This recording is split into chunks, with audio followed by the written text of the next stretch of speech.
نحمده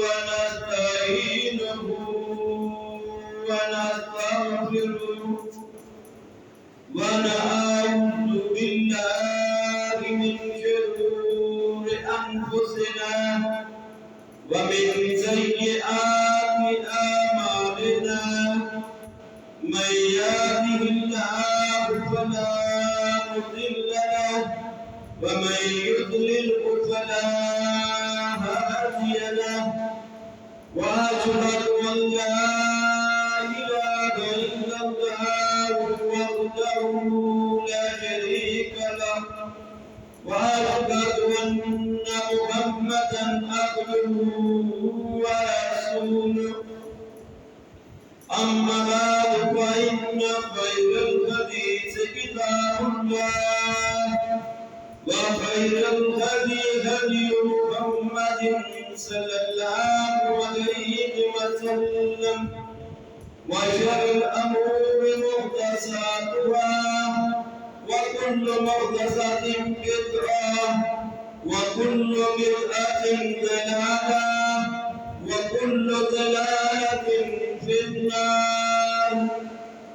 اللهم صل على محمد وعلى آل محمد كما صليت على إبراهيم وعلى آل إبراهيم إنك حميد مجيد. اللهم بارك على محمد وعلى آل محمد كما باركت على إبراهيم وعلى آل إبراهيم إنك حميد مجيد. أما بعد فأعوذ بالله السميع العليم من الشيطان الرجيم من همزه ونفخه ونفسه. قال الله تبارك وتعالى في القرآن المجيد والفرقان الحميد. أعوذ بالله من الشيطان الرجيم بسم الله الرحمن الرحيم. وإذا بشر أحدهم بالأنثى ظل وجهه مسودا وهو قديم.